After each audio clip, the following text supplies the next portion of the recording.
আসসালামু আলাইকুম। Welcome to khadiza'wittyrecipe। পৃথিবীর ভূস্বর্গ কাশ্মীরের খুবই পপুলার ও ট্র্যাডিশনাল একটি রেসিপি নিয়ে আমার আজকের পর্ব। আজকের রেসিপিতে থাকছে মাটন রোগান জোশ। অনেকে আবার এই রেসিপিটা ল্যাম্প দিয়ে করে থাকেন, তবে আজকে আমি আপনাদেরকে মাটন দিয়েই মাটন রোগান জোশ করে দেখাবো। চলুন দেখি এই দুর্দান্ত রেসিপির জন্য কি কি লাগছে। শুরুতেই মাটন নিয়ে নিয়েছি এখানে 800 গ্রাম। চুলায় একটা হাঁড়িতে নিয়ে নিচ্ছি সরিষার তেল আধা কাপ। আপনারা অন্য যে কোনো তেল ইউজ করতে পারেন, তবে সরিষার তেলেই রান্নাটা বেশ ভালো হয়। এরপর দিয়ে দিচ্ছি 1 কাপ পেঁয়াজ কুচি দিয়ে এবার এটাকে ভালোভাবে নেড়ে চেড়ে পেঁয়াজ বেরেস্তা করে নিব। পেঁয়াজ বেরেস্তা হয়ে এলে এখন দিয়ে দিব রেগুলার কাট করে রাখা মাটন।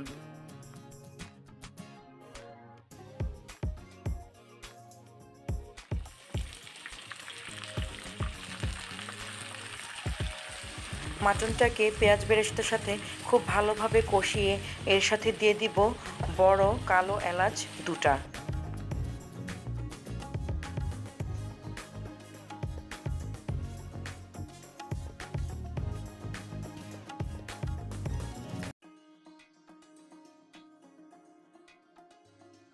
এবার ঢাকনা দিয়ে ঢেকে 5 মিনিট অপেক্ষা করব। এদিকে একটা কাপে হাফ কাপ পানি নিয়েছি আর সেই সাথে দিয়ে দিচ্ছি 1 টেবিল চামচ আদা বাটা, 1 টেবিল চামচ রসুন বাটা। মাটন রোগান জোশে আদা বাটা রসুন বাটা না দিয়ে ওরা এখানে গুঁড়াটা ইউজ করে থাকে। আমার হাতের কাছে গুঁড়া ছিল না, তাই আমি আদা রসুন বাটাটাকে এভাবে পানির সাথে মিশিয়ে নিয়েছি। এখন অ্যাড করে দিচ্ছি ছেঁকে। শুধু পানিটা নিয়ে বাকি অংশটুকু ফেলে দিব। মাটন রোগান জোশের একটা স্পেশালিটি হচ্ছে এখানে কোনো রকমের বাটা মশলা অ্যাড করা হয় না। এবার ভালোভাবে নেড়েচেড়ে এক এক করে বাকি মশলাগুলো দিয়ে দিব। এখানে দিয়ে দিচ্ছি মরিচ গুঁড়া 1 চা চামচ, হলুদ গুঁড়া হাফ চা চামচ, ধনে গুঁড়া দিচ্ছি 1 চা চামচ, গরম মশলা গুঁড়া দিচ্ছি হাফ চা চামচ আর লবণ দিয়ে দিচ্ছি 1 চা চামচ। এবার এগুলোকে ভালোভাবে নেড়ে চেড়ে ঢাকনা দিয়ে ঢেকে আরও মিনিট 10 কষিয়ে নিব। আর চুলার আঁচটা থাকবে মিডিয়াম টু লো হিটে।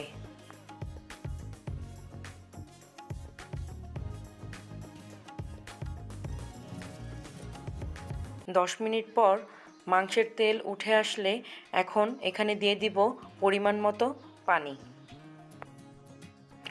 অনেকেই মাটন রোগান জোশে মাটনগুলোকে আগে থেকে আলাদা করে সিদ্ধ করে মাটন স্টক করে এই সময় পানি অ্যাড না করে মাটন স্টকটা অ্যাড করে থাকে, তবে এতে করে রান্নার ঝামেলাটা একটু বেড়ে যায়, তাই আমি সহজ করে দেখানোর চেষ্টা করেছি।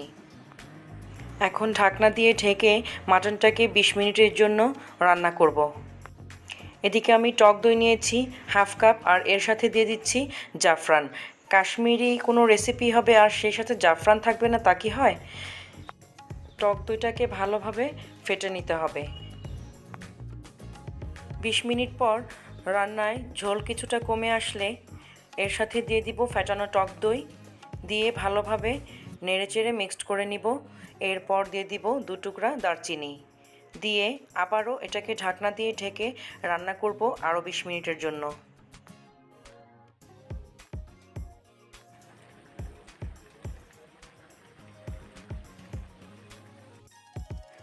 মাটন রোগান জোশে অনেকেই টমেটো পিউরি বা ফ্রেশ টমেটো ইউজ করে থাকেন।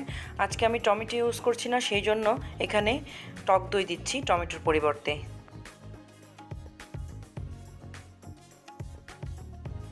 এদিকে আমি একটা প্যানে 2 টেবিল চামচ ঘি নিয়ে নিয়েছি আর ঘি গরম হয়ে এলে এর সাথে দিয়ে দিব কাশ্মীরি মরিচ 1 চা চামচ। এখন ঢাকনা খুলে গরম গরম এই ঘি দিয়ে দিব মাটন রোগান জোশের ভেতর, দিয়ে ভালোভাবে নেড়েচেড়ে নিব। আর কাশ্মীরি মরিচের কারণে বেশ সুন্দর একটা কালার এসেছে। কাশ্মীরি মরিচ যারা কালেক্ট করতে পারবেন না তারা চাইলে শুকনা লাল যে মরিচটা আছে ঝাল কম, সেই মরিচটাকে ভালোভাবে ফাইন পেস্ট করেও এর সাথে অ্যাড করে দিতে পারেন। এতে ঝালের মাপও খুব বেশি হবে না আর রঙটাও বেশ সুন্দর আসবে, আর ফুড কালারেরও কোনো প্রয়োজন পড়বে না। রান্নার শেষে আমি অ্যাড করেছি স্বাদমতো চিনি, আপনারা চাইলে স্কিপ করতে পারেন। সব কিছু ভালোভাবে নেড়ে চেড়ে মিক্সড করে 2 মিনিটের জন্য চুলায় এভাবে হাই হিটে রেখে দিব। তৈরি হয়ে গেল কাশ্মীরি বিখ্যাত মাটন রোগান জোশ। এটা খেতে কতটা জোশ আপনারা অবশ্যই বাড়িতে ট্রাই না করলে মিস করবেন।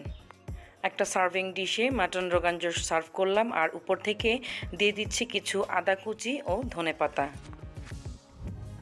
নান, পরোটা, প্লেন পোলাও সব কিছুর সাথে বেশ ভালো যাবে। আজকে আমি প্লেন পোলাওর সাথে সার্ভ করেছি, আর আপনাদেরকে দেখাবো মাংসটা কতটা সফট হয়েছে।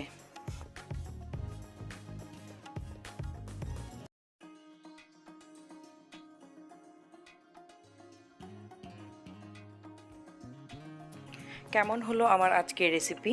ভালো লাগলে অবশ্যই চ্যানেলটিকে সাবস্ক্রাইব করে ফ্রেন্ডস অ্যান্ড ফ্যামিলির মাঝে শেয়ার করে দিবেন। আর যারা সাবস্ক্রাইব করেছেন তাদেরকে অসংখ্য ধন্যবাদ। আজকের মতো এখানেই বিদায় নিচ্ছি। কথা হবে নতুন কোনো পর্বে।